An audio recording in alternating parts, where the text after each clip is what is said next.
Hi guys, welcome to my YouTube channel, Michelle Forrest. Sorry, I'm chewing gum at the moment. I think I put a bit too much in my mouth. Tonight, I want to talk about my drug experiences with drugs. And let me tell you guys, it's not pleasant. If I could urge half the gay community, especially gay men, to stop taking drugs, then I would do. But unfortunately, I can't do anything about that. A lot of the gay community out there, unfortunately, decides to make their own decisions in life. And one of mine was, back in the day, I used to take a lot of drugs. MCAT, speed, heroin, ecstasy, cocaine. Yeah. Would I ever take drugs again? No. Because it makes me too psychotic. It makes me too paranoid. And I have scared a lot of gay men. When I have taken drugs before, I'm not gonna lie to you guys, in the past I was an absolute fucking mess. I'm not gonna lie. And I'm not proud of my past, but past is the past. But I used to go to a lot of gay chemsex sessions. And some of the sites there were not very pleasant, do you know what I mean? There was lots of men in the room having gay sex, anal, oral. And I go like that now because that's not me at all. I mean, I've got myself away from that scene now, do you know what I mean? I go to church a lot now. Michelle is a girl deep down. I've already mentioned this in the video. But gay men and LGBT and the gay scene completely finished with it about 7 years ago now, and I'm really proud of myself, you know what I mean? I've come very far. Gay men are just losers that have got nothing simply better to do with their time. They're just very nasty, evil, vindictive people that ended up wrecking my life back in Norwich years ago. Do you know what I mean? So, for my own sanity, for my own peace of mind, I just tell myself, no, I just don't go there anymore, because I just don't see any point, you know what I mean? Going against the grain, sinning, is very hard. It is. Over the years, being a gay man, it's brought me a lot of pain and misery and sorrow, and especially the loneliness. I will just mention that. I'm just going to check my chewing gum out because I made him. Yeah, it's just completely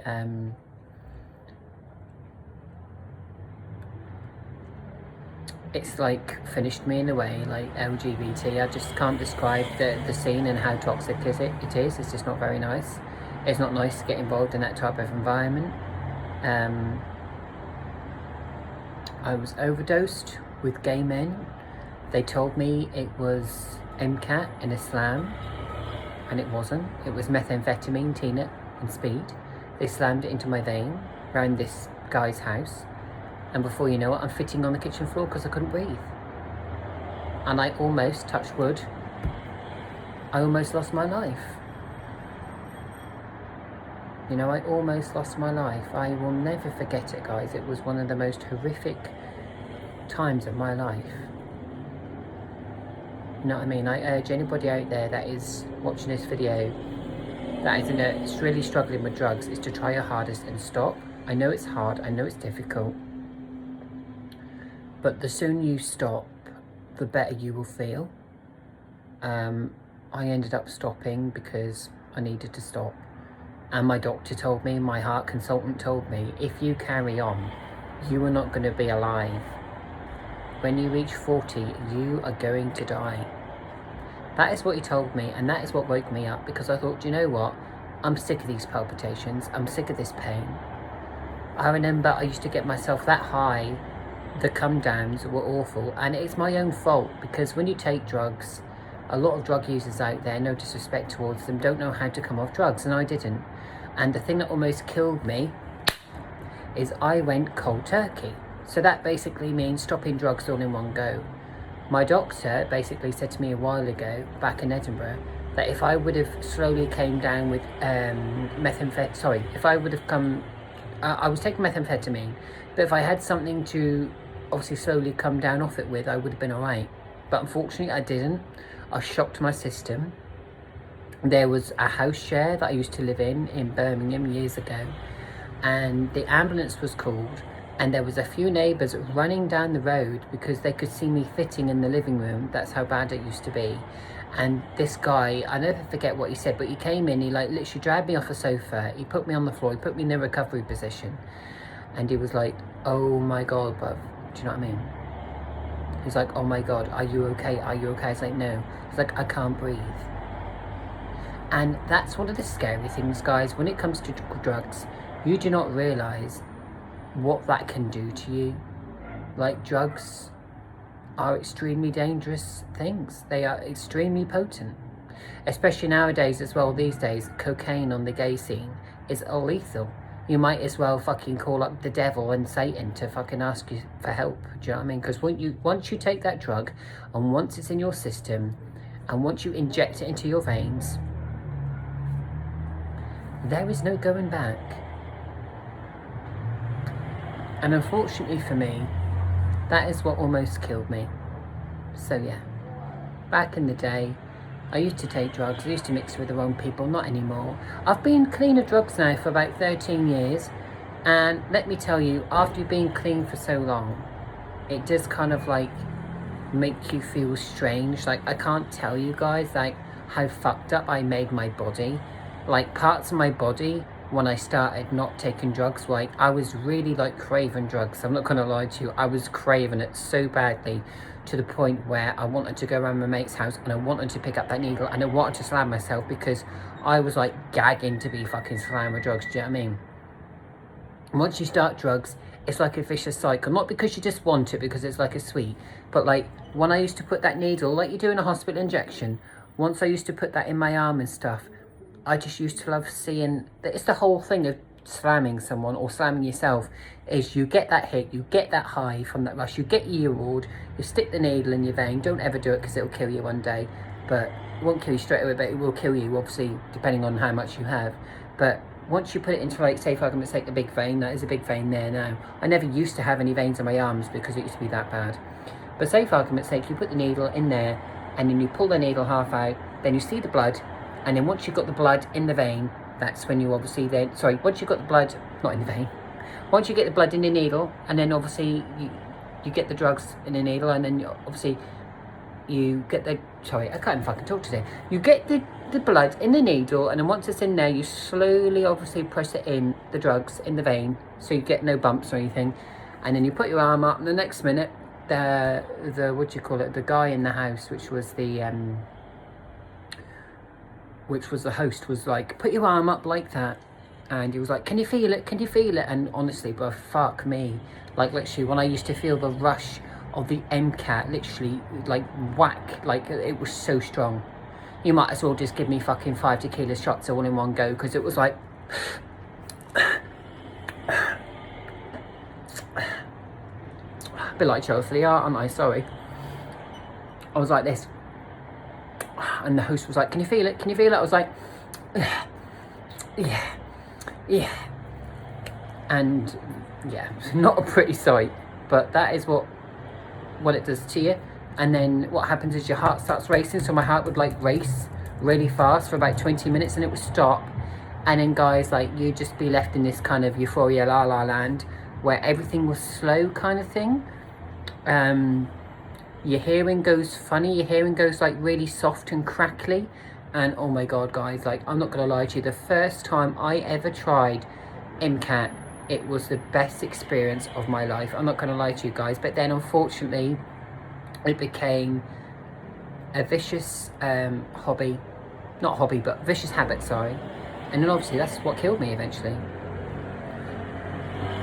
because you can only have 2 seconds guys.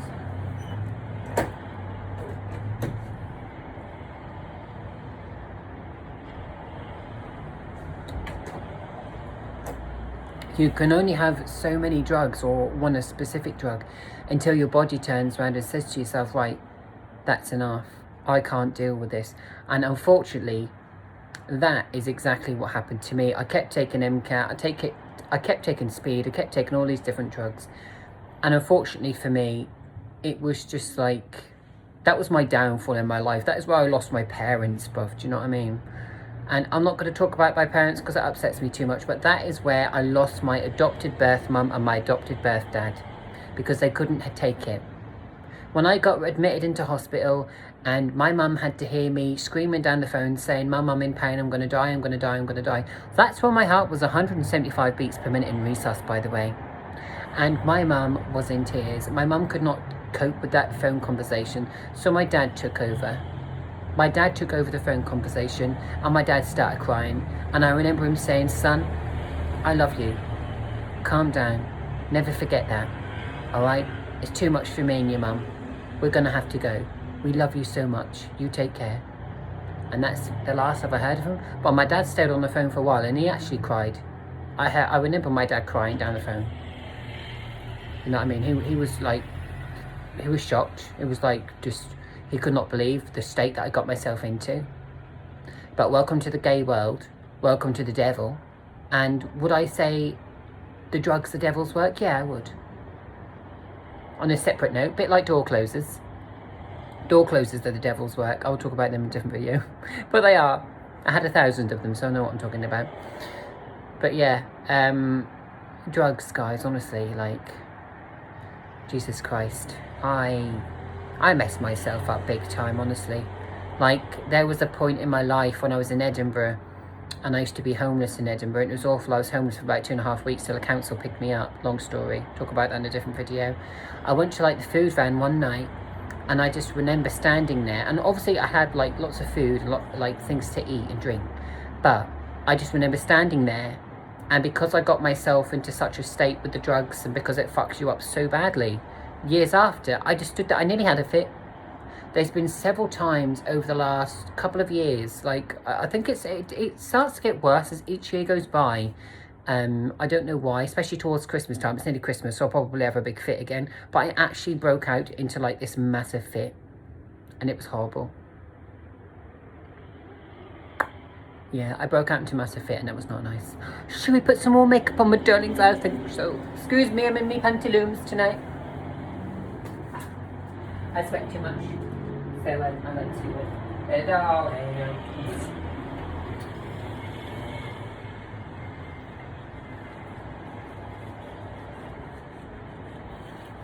There we are.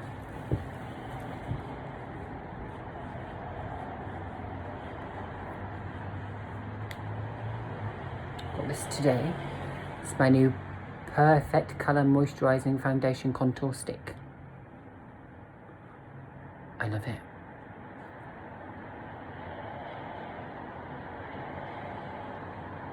Thumbs up for all the contour sticks.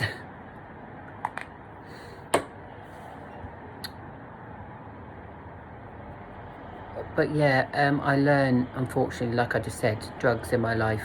Like, I've learned the hard way. And it's took me a long time, guys, over the last couple of years. It's took me, like, you're gonna laugh, guys, and I don't really give a fuck.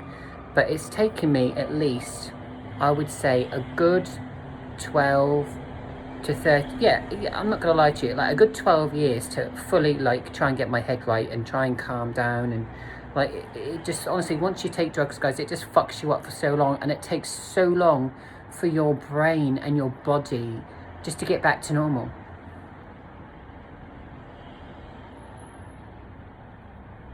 So yeah, if I was you guys, if someone offers you some drugs, don't take it, because you don't know what's in it. But there was this guy, I forgot his name now, I can't remember his name, but I'm not going to say for legal reasons. But he used to supply this guy that I used to hang about with, Paul, in Birmingham, years and years ago, some drugs, right? And the police knew about it, because they had to go to the police. They just go, but the police didn't give a shit. So, fuck the police anyway, they come, so I don't give a shit. But yeah, how do I deal with things in life? Now, I don't go to the police, I go fucking use a baseball bat. I bought a baseball bat today. Some twat threatened me, so I got a baseball bat behind my front door now. If anyone comes near me, that's what they get, the treatment. I don't give a shit. I'll get knocked the fuck out and I'll kill him. Anyone comes near me or hurts me or threatens me in my life, that's it, you're dead. Anyways, sorry. But yeah, there was this guy called Paul who I used to do drugs with in Birmingham. And one of these gay men that I went to, when I came out of prison years and years ago, he tried to kill me.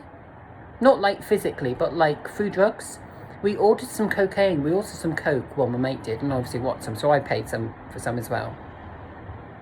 I will never buy drugs again, honestly, it's just not worth it. It cost me £280, never again. And I got like a gram, and it was like coke. I used to buy, I don't own drugs anymore at all. So it's just not worth it, honestly.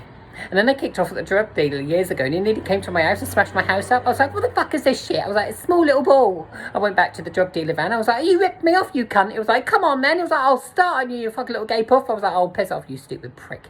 Go on soon fast. But yeah, I was quite lucky. But then he came back the previous day. He rang on the doorbell, like, without word of warning. And he was like, oh, excuse me, mate, you all right? I was like, yes. He was like, oh, here's your other side, here's your other bit of coke, mate. He's like, don't fucking ask for any more, all right? I'll knock you out. I was like, okay. So in the end, I did get my money's worth in the end, because he ripped me off. You know what I mean? I paid £280 for it.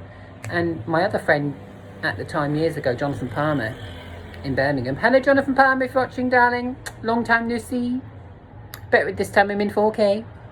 Got my new iPhone. But yeah, iPhone 16, woo!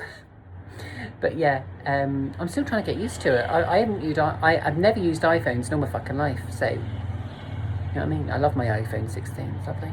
Super duper clear, hello! But yeah, so, where was I, guys? Sorry. So yeah, drugs. And this guy, Paul, right? So we got taken drugs around his house.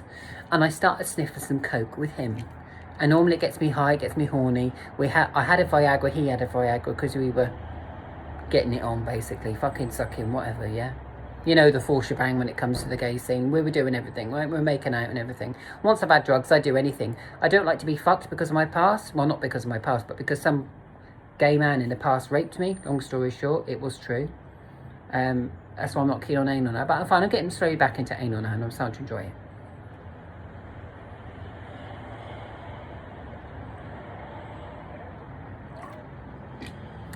So yeah, I basically ended up taking drugs with Paul, and the drugs that we were taking, let's just say there's something wasn't right about it. You know, like when you sniff something and you say to yourself, nah, that ain't quite right, bruv. That's exactly what happened with me and Paul. So he started snorting some coke, I started snorting some coke, and no, actually, hang on. He snorted some, then I snorted some, then in the morning I slammed some, because I actually knew how to slam. So I slammed some, and yeah. Oh, I've got something funny to tell you. So when I was in Birmingham, but I got moved to a different house years and years ago, because I just like change. I'm just this person who will ever fucking move, do you know what I mean? I think I'm one of these people, it can't just be me, but I'm one of these people that I'll never stop moving. I think in my life now, I must have moved at least 400 times. I've lost count. One day I'll find a home that I can actually find like a fucking proper piece in, do you know what I mean? And just stay there and just be happy. Try telling my brain that likes change all the time, do you know what I mean? But anyways, yeah, basically, I started sniffing this coke with Paul, and within 20 minutes of me sniffing this coke, something was not right. Someone might have just like given me ant poison or salt, and that is exactly how strong it was, because like when you sniff coke normally it does burn, and it does burn your nose quite bad, but you get this burning sensation that's not as bad. Obviously it's the real coke, but then it obviously trickles down your throat, and that's what gets you high slowly. But what we had, me and Paul, honestly guys, it was poison. He had poisoned us. Yeah. I think his name was,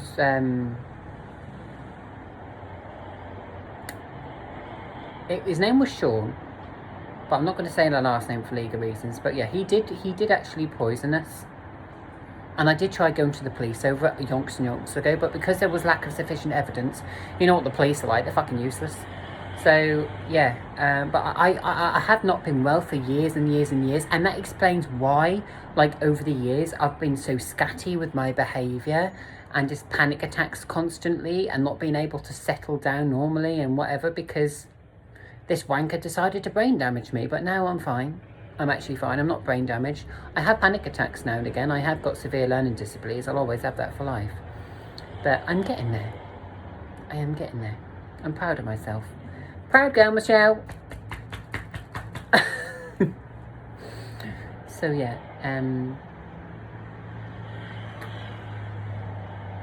school's in 2 minutes. Shut up! Good. Your mum's a whale.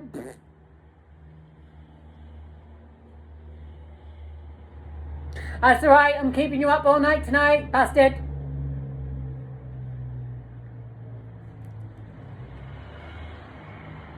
See how you like to be kept up all night, fat cunt?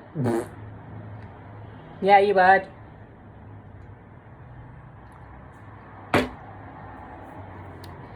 Got this absolute tosser that lives upstairs that walks all over my ceiling like a fucking elephant and does not stop. Know what I mean? When I live in my new flat, they better not put me above someone that fucking walks above my head, because I've murdered them. Figure of speech. But no, I can't fucking stand it. Do you know what I mean? It does my head in. Walk, walk, walk, walk. Thump, thump, thump, thump, thump, thump, thump. Shut up, again. If you've got a neighbour that walks above your head and he's so fucking noisy above, just do that. Just be like, shut up, again. And it normally works. But yeah. So I don't understand, guys, why, but for like over the last few years, you would say drugs, well, I would say drugs has like made me brain dead in some aspects. Do you know what I mean? To this twat that threatened me. You're not getting away with threatening me, mate, and you are going to prison for a very long time. But this twat that basically threatened me even said that I was brain dead. No, I'm not brain dead at all. I tell you what's happened. When I used to do so many drugs, my face is basically fucked. Like the nerves in my face don't work properly. The doctor told me that. So I've got the nervous system, which is called the, I can try to think now what it's called. Autonomic nervous system. There you go. I fucked my nervous system up. I have. So it don't work properly. It don't respond like it should do. And that was from too much coke and too much drugs. And because my heart just races all the time, when I used to take drugs, like... It's going to sound sad, guys, but true. But if I would have... Like the doctor said to me when I was in hospital, if I would have had one more slam or one more 5 milligram slam that night, I wouldn't be here. I'd be dead. I would have had a fit and I would have passed out. And I would have had a heart attack. You know what I mean? And this is going to sound horrible, guys, but I was so close to a heart attack. Can't even talk. Speak your words out, Michelle.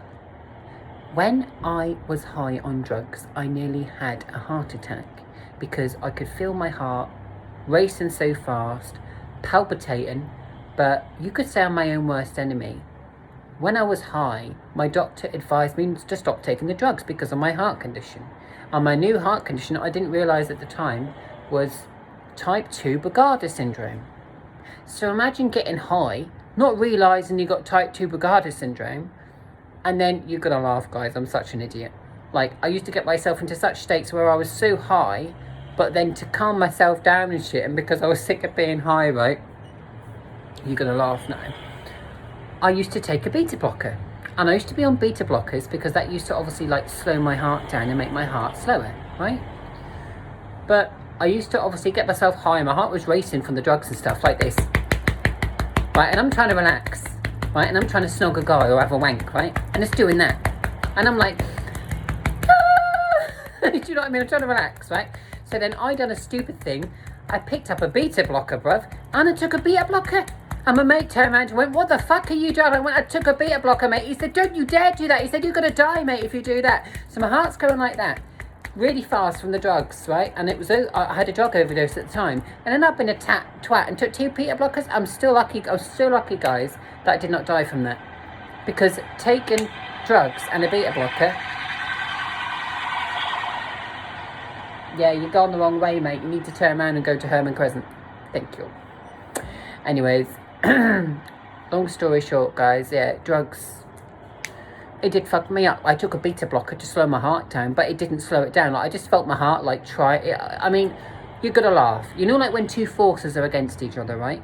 Imagine taking a beta blocker, but then imagine being high on fucking coke. Could you imagine? It was like, my heart was going like fucking Ollie Murs. My heart skips a beat. It was going fast, slow, fast, slow, fast, slow, fast, slow. And it was awful.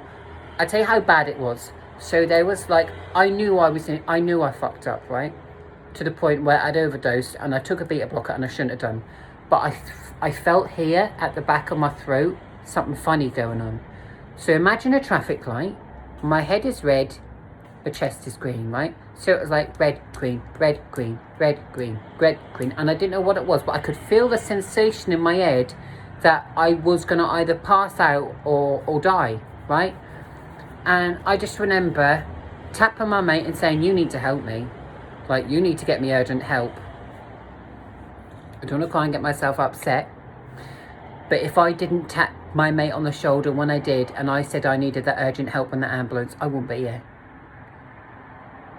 Because that night I was stupid. I had 8 slams of MCAT into my vein. 8 slams of MCAT. I had 3 Tinas. So, sorry, not 3 Tinas. 3 shots of G, which is car alloy rim cleaner. Yeah. That used to make your head fucking spin. And then I was just like, do you know what I mean? But there was times I went to a gay man's house years and years ago, and even though I was fine with gay men taking chems, like, this was something else, honestly, like, guys, this is fucking hilarious. So I went round this guy's house. He was alright, he was good looking, hung-ish. I like men that are hung, I'm a bit of a size queen, right? So, a bit like Jeffree Star, I'm quite fussy. But I went to this guy's house, and he was, like, acting really strange. And he was like, are you right? Are you right? Sit down over there. Make yourself a cup of tea. I was like, are you okay, mate? He's like, yes, I'm fine. I'm fine. Have yourself some coke if you want some coke on the side over there. And I was like, I could not stop laughing. He was about 48 years old, but lovely guy, but he was like off his nut, right? And he sat there, and he had his penis out, and he sat there on the edge of the bed, and he was like, look at my boobie, look at my boobie, ooh. And I stood there in the kitchen, I had my coffee cup, and I was just like, do you know what I mean? Couldn't believe what was going on. So he told me to come closer. He was like, have anything you want, have a biscuit, make yourself a cup of tea, and have a jammy roll polo if you want. There's food in the freezer, have anything you want. I was like, okay. Deep breaths. Calm down. So I made myself something to eat. He was a lovely host. Had some alcohol, chilled. And then as I went to sat near him, he literally lifted his t-shirt up, like so. Like, old guy. I don't begrudge old guys, right? But this is hilarious. He put my hand on his hand. That's my tit. But he got his tit out. Manly tits hanging down, right? And he went, just the end. Oh, move it round. Oh. And I was like, are you fucking for real, bruv? Did you just make me do that to your tits? Did you just make me do that to your tits, mate? And I was like, literally sat there, and I was in fucking shock, bruv. I could not just believe what happened. And then he just sat there with his big penis out. I was like, oh, suck it. And he kept going, he kept whacking it about, do you know what I mean? I was like, nah, I'm okay, mate. I'm fine. So we ended up talking half the night. I did try and have sex with him because I got myself a little bit high, but not as high as him, obviously. But it was just so... oh, it's horrible. He was sweating, bro, from the chems. I had to get him towel after towel after towel to basically wipe his face and wipe his hair and his chest because he'd sniffed that much coke. His body was obviously like, his heart was racing. Like, I just remember, I didn't lay on his chest. I just like laid beside him and you could just hear. But as you could hear that, You could see all the sweat pouring off him. And I said to him, are you all right? Are you all right? And he was like, yeah, I think I'm okay. So yeah, that's why I refuse point blank to get involved with gay men that go to gay chemsex sessions, because they will overdose you, they will rape you, and you will end up dead. So don't take drugs.